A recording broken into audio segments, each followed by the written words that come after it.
អ្វីដែលពិបាកបំផុតគឺទាញខ្លួនឯងចេញពីការរំខាន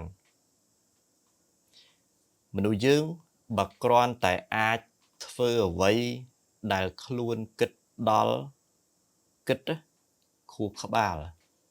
គិតក្នុងពេលដែលខួរក្បាលវាត្រជាក់វាស្ងប់ហើយគិតឃើញអីគូសវាសរៀបផែនការឲ្យធ្វើឲ្យបានអ្វីដែលគិតហ្នឹងណាធ្វើឲ្យបានមួយគណៈហ្នឹង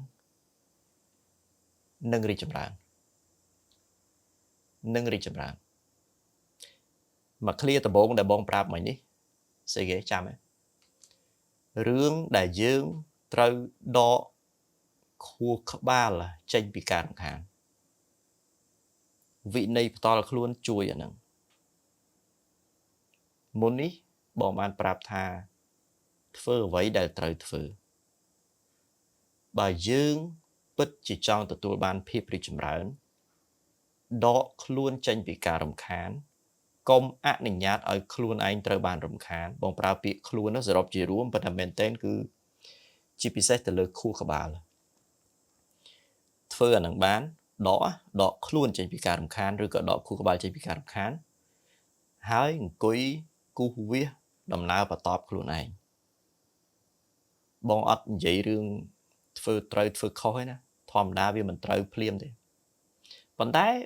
បើនៅតែបន្តផ្ដោតលើដំណើរពង្រឹងវិន័យផ្ទាល់ខ្លួនធ្វើអ្វីដែលត្រូវធ្វើដកខ្លួនឯងចេញពីការរំខានដើរខុសត្រូវ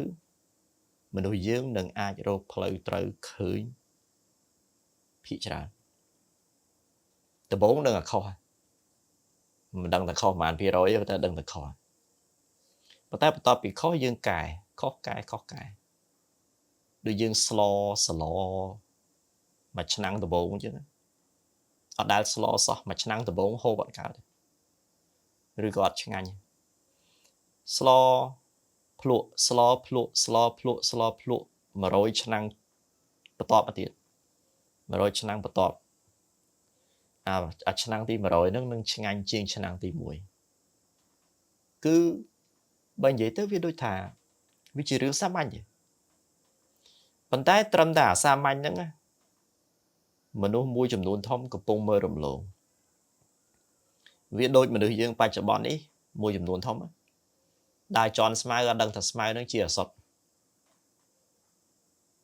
ដឹងថាវាជាស្មៅប៉ុន្តែអត់ដឹងថាវាជាអសុទ្ធមានន័យថាមើលរំលងអ្វីដែលសំខាន់បំផុតហើយ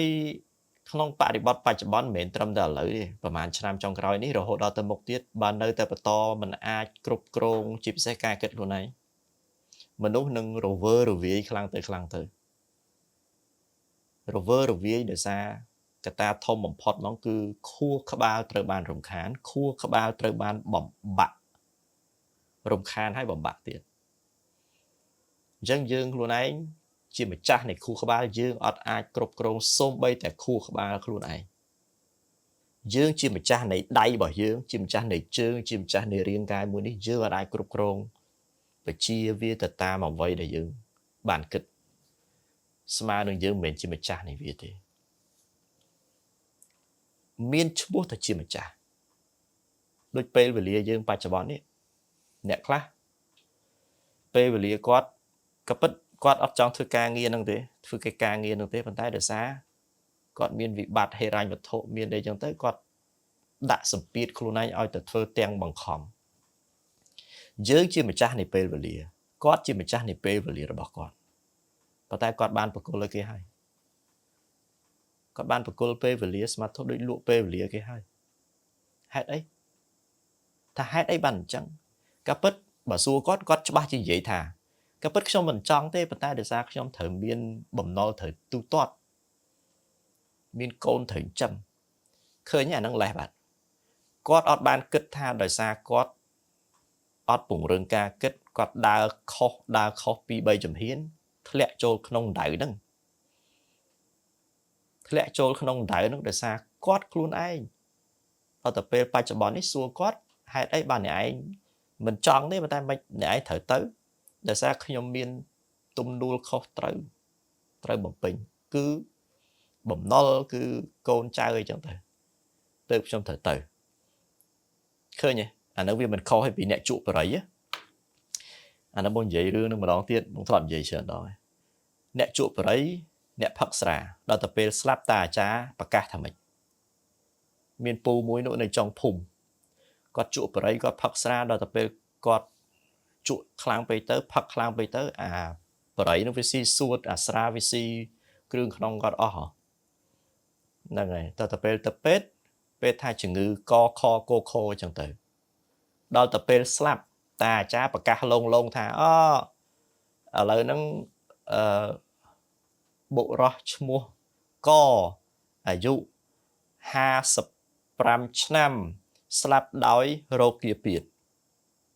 មិនបានតាអាចារ្យមិនប្រកាសថាស្លាប់ដោយសារជក់បរិយនឹងផឹកស្រាទៅដែលឮចឹងអត់កាពិតមូលហេតុដែលឲ្យស្លាប់ហ្នឹងមិនមែនដោយសារជំងឺទេបើនិយាយឲ្យមែនទេគឺដោយសារផឹកស្រាជក់បរិយដល់ទៅពេលតាអាចារ្យអត់ព្រមប្រកាសអញ្ចឹងគាត់ទៅប្រកាសថាស្លាប់ដោយសាររោគគាពៀតកាពិតមនុស្សកន្លែងហ្នឹងគឺគួរតកែហ្មងបើខ្ញុំជាតាអាចារ្យខ្ញុំប្រកាសថាដោយសារជក់បរិយច្រើនហើយនឹងផឹកស្រាច្រើនរាប់សិបឆ្នាំអាហ្នឹងមិនត្រូវបងនិយាយលេងណាបងនិយាយលេងទេពេលដែលយើងធ្វើអីមួយយើងអត់គិតយើងដើរចំហៀនបន្តរហូតទៅយើងធ្លាក់ចូលក្នុងក្លុកមួយរណ្ដៅមួយហើយយើងត្រូវងើបចេញពីរណ្ដៅហ្នឹងដើម្បីងើបបានវាដូចយើងធ្លាក់ក្រោមសូន្យអញ្ចឹងយើងត្រូវងើបឲ្យមកដល់សូន្យវិញវាត្រូវការពេលហើយដល់ទៅពេលយើងយូរទៅយើងអត់គិតថាវាដោយសារការសម្រេចចិត្តយើងទេក៏ពិតយើងត្រូវយល់ថាវាដោយសារការសម្រេចចិត្តរបស់យើងដោយតាអាចារ្យប្រកាសក៏ពិតមិនមែនដោយសារជំងឺទេគឺស្លាប់ដោយសារបរិយនឹងស្រានិយាយចេះហ្មងឲ្យច្បាស់ហ្មងអ្នកស្ដាប់ដទៃទៀតស្ដាប់ហើយមានអារម្មណ៍គិតអីគិតទៅរៀនទទួលខុសត្រូវមកលើខ្លួនឯងអញ្ចឹងមិនបងតែងតែប្រាប់ថាម៉េចចូលផ្ដោតមកលើដំណើរខ្លួនឯងការដែលយើងមានវិន័យមានន័យថាយើងចាប់ឲ្យបាននៅអ្វីដែលយើងត្រូវធ្វើហើយធ្វើហ្នឹងទៅកុំនិយាយថាដោយសារអារម្មណ៍ខ្ញុំចេះខ្ញុំសុំមួយថ្ងៃសិនណាដោយសារគេអញ្ចេះដោយសារគេអញ្ចោះដោយសារក្រុមគ្រួសារខ្ញុំចេះដោយសារអាកាសធាតុអញ្ចោះខ្ញុំសុំអត់មួយថ្ងៃទៀតខ្ញុំសុំអីបង្កើតលេសដើម្បីពជាពេលកុំណាសរុបមកវិញរៀងឆ្ងាយតិចណាយើងកំពុងជជែកគ្នាអំពីពាក្យថាវិន័យផ្ទាល់ខ្លួនខ្ញុំរំលឹកម្ដងទៀតវាសំខាន់ខ្លាំងណាស់បើពួកឯងពិតជាចង់ទទួលបានភាពរីកចម្រើនឬចង់បង្កើតភាពរីកចម្រើនសម្រាប់ខ្លួនឯងអានឹងมันអាចខ្វះបានទេ